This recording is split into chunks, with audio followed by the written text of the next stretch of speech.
Hey girl, bienvenue dans ma safe place, dans ta safe place, dans notre safe place. Moi c'est Brenda et ici on parle de skincare, d'hygiène, de lifestyle mais aussi de mindset.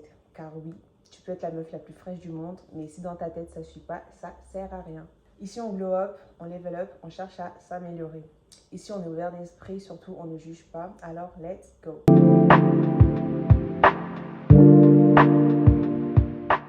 Alors aujourd'hui, on va parler des 10 règles selon moi à suivre pour avoir une bonne hygiène intime. Restez bien jusqu'à la fin de la vidéo, je vais donner une petite astuce secrète. La première chose, ça va être de se laver avec un gel intime au pH neutre. Ça, c'est très important. Il ne faut pas vous laver avec n'importe quoi, du gel, douche parfumée, du shampoing ou je ne sais pas quoi. Ça, c'est vraiment très important. Pourquoi? Parce que ces gels-là, ces gels douche, ils sont trop agressifs en fait pour votre flore vaginale. Donc, il faut vraiment faire attention à ne pas laver avec n'importe quoi. C'est très très très sensible là-dessous, donc il faut vraiment faire attention à ça. Et la deuxième chose, ça va être de ne surtout pas savonner à l'intérieur. J'ai déjà entendu des femmes dire que il faudrait mettre le doigt à l'intérieur pour bien laver. Pas du tout. La nature est très bien faite. Il faut savoir que le vagin est auto-nettoyant. Vous n'avez pas besoin de laver l'intérieur, surtout pas. Juste l'extérieur, c'est-à-dire les lèvres, avec votre gel intime au pH neutre. Vous nettoyez bien l'extérieur, vous rincez bien. La troisième chose, ça va être de ne pas utiliser de gants pour nettoyer là-bas. Le problème avec les gants de toilette, c'est que ce sont des nids à bactéries et on ne veut surtout pas que ce soit en contact avec notre mimi. Donc surtout pas nettoyer avec les gants, les filles, les doigts, ça suffit très bien. Ça suffit très bien pour nettoyer, pas besoin d'autre chose. Ensuite, la quatrième chose, ça va être de bien sécher là-dessous après la douche pour éviter en fait que ça reste humide. Et c'est cette humidité-là en fait qui peut créer plus tard des mauvaises odeurs. Et c'est aussi pareil comme en été par exemple. Vous avez déjà peut-être pu remarquer qu'en été, on a tendance à transpirer un petit peu là-dessous.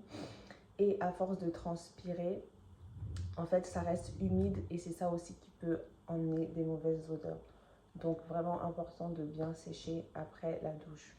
Et la cinquième chose, pour moi, c'est vraiment ça le plus important, ça va être de bien se rincer à chaque pipi. J'ai déjà dit dans ma vidéo précédente, mais j'ai pas bien expliqué en détail.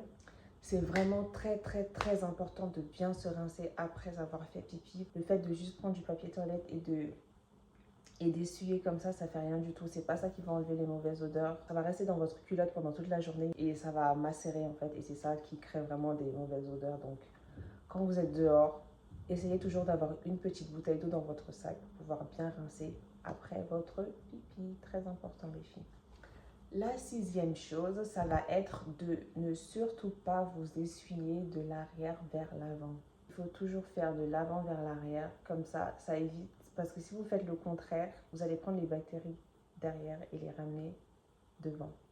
À surtout ne pas faire. Aussi, par rapport à ça, il faut faire attention des fois pendant les rapports.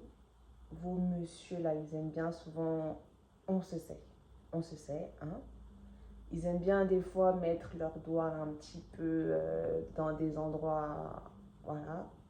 Et après, ils reviennent pour mettre ça vers l'avant. Ça, surtout pas. Surtout pas. La septième et la huitième chose, ça va être de ne pas utiliser de protège-slip tous les jours.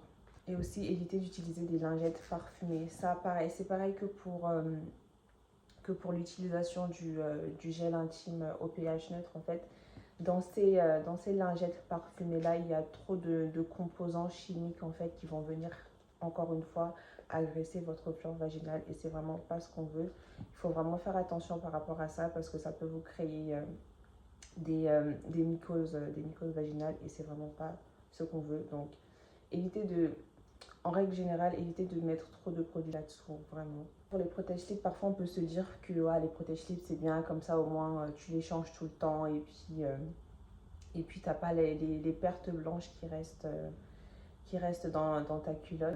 Il faut éviter d'en porter tous les jours, c'est vraiment déconseillé. La neuvième chose, ça va être de favoriser les sous-vêtements en coton. Les matières synthétiques vont avoir tendance à venir agresser en fait votre partie intime et ça c'est vraiment à éviter. Les sous-vêtements en coton, il n'y a rien de mieux. Normalement même, il vaut mieux éviter de porter trop fréquemment des strings. Mais bon, on se sait, Surtout quand on veut porter des robes moulantes et tout, on ne va pas porter des gros caleçons de grand-mère, on se sait. Les strings, c'est toujours plus esthétique. Mais même si vous en portez, il faut vraiment essayer d'en avoir qui sont en coton. Et enfin, la 10e chose, ça va être de laver vos sous-vêtements séparément. Moi, c'est quelque chose que j'ai toujours fait depuis que je suis petite.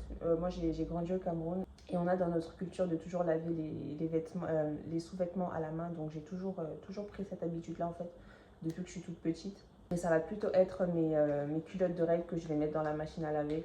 Encore, ça va parce que les culottes de règles, quand je les mets à la machine à laver, après, elles ne vont pas être en contact directement avec ma zone intime, puisqu'il y aura la serviette hygiénique par-dessus. Donc oui, c'est vraiment important de ne pas mélanger vos sous-vêtements avec vos lessives. Essayez de les laver séparément ou alors de les laver à la main, sous la douche. Moi, je fais comme ça tous les jours quand je me lave. J'enlève ma culotte, je la lave à la main et puis je la laisse sécher. Et j'ai toujours fait comme ça. Alors, si tu es resté jusqu'à cette partie de la vidéo, déjà, je tiens à te féliciter parce que contrairement aux autres là qui se sont barrés avant la fin, toi, tu vas pouvoir entendre mon astuce secrète. Et oui. Quand vous retrouvez le soir ou en journée ou le matin ou peu importe l'heure, avec votre monsieur, juste avant de passer au catch, faites bien attention à ce qu'ils aient les mains propres.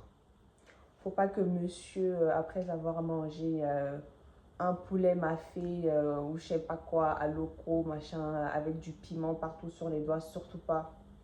J'ai eu une mauvaise expérience. Ça sent le vécu. Faites attention à ce qu'ils aient les mains propres.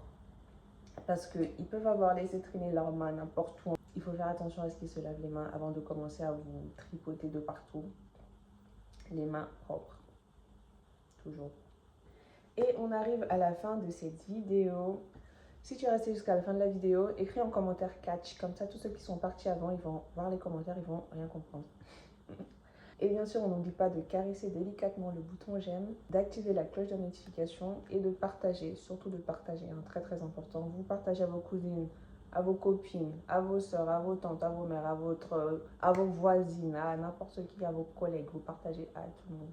Et moi, je vous dis à la prochaine. Bisous.